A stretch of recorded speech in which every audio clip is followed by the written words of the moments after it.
Today I want to talk to you about the road to freedom.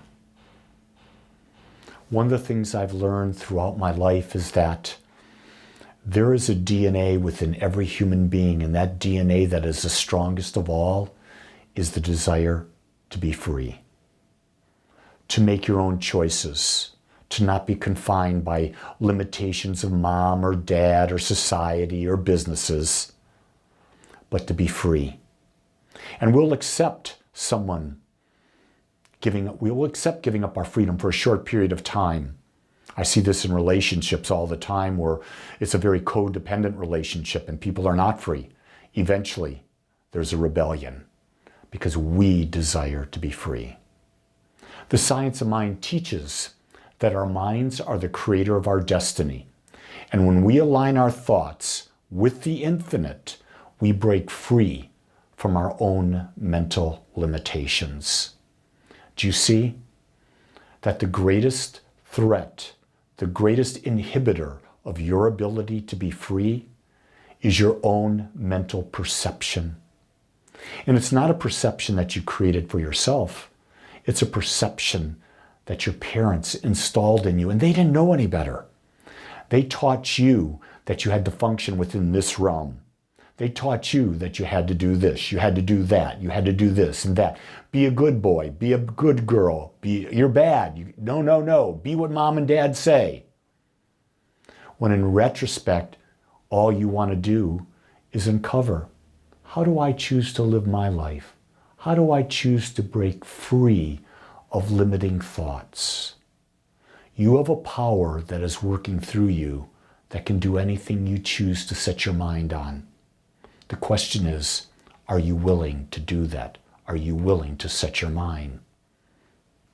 Our journey to discovering freedom begins when we become consciously aware of our thoughts and understand that our minds are creating our experience.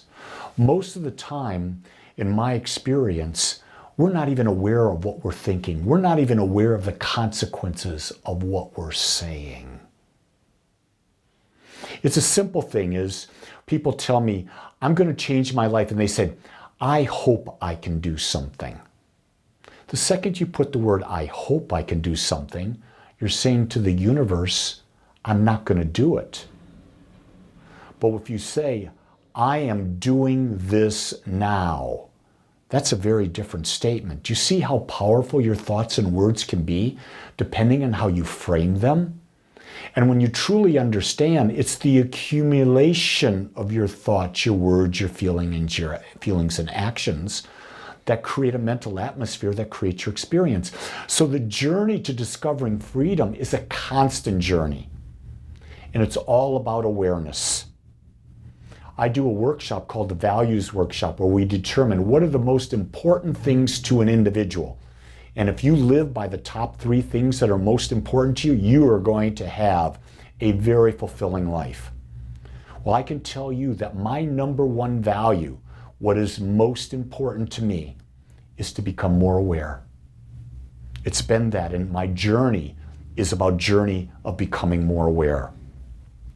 You see, as we become free, we begin to understand that we are not victims of circumstances, but rather active participants in the creation of our reality. Our reality is simply this.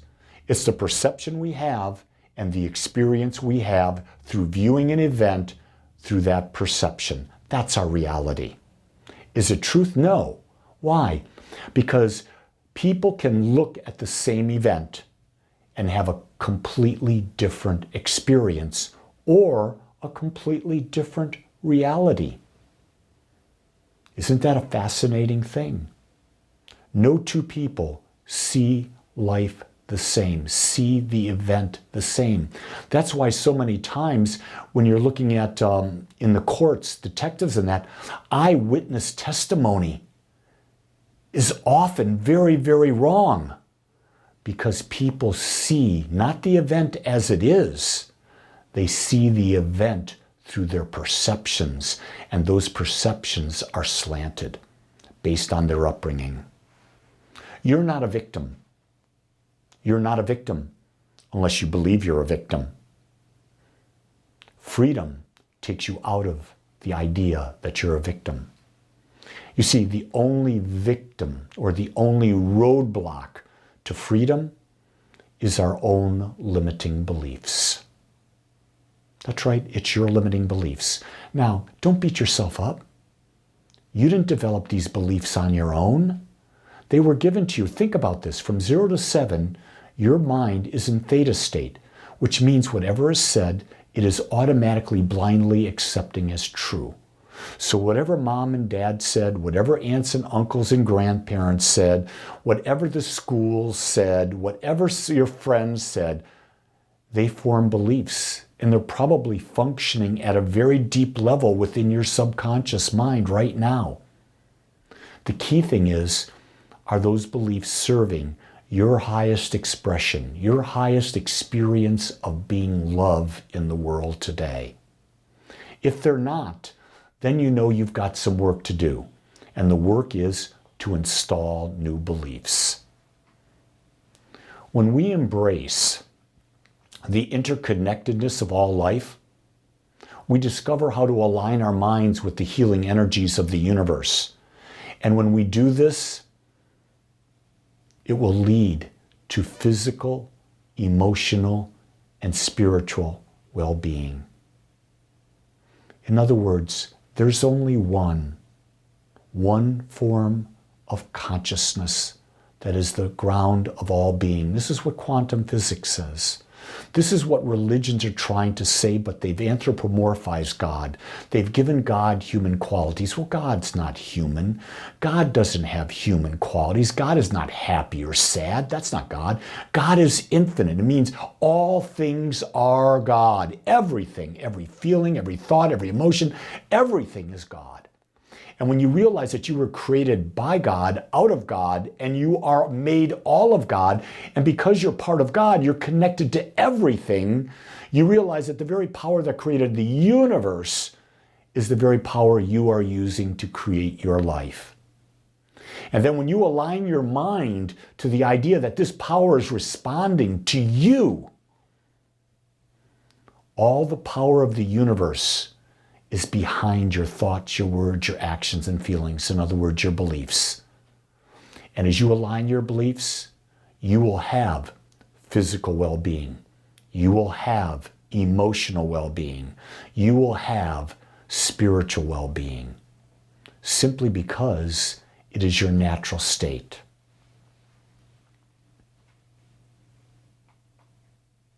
The road to freedom invites us to recognize the immense power of our minds, to consciously co-create our reality and overcome limiting beliefs, to tap into our healing potential, and to foster unity. It is only through the application of these principles that we discover freedom. So think about that.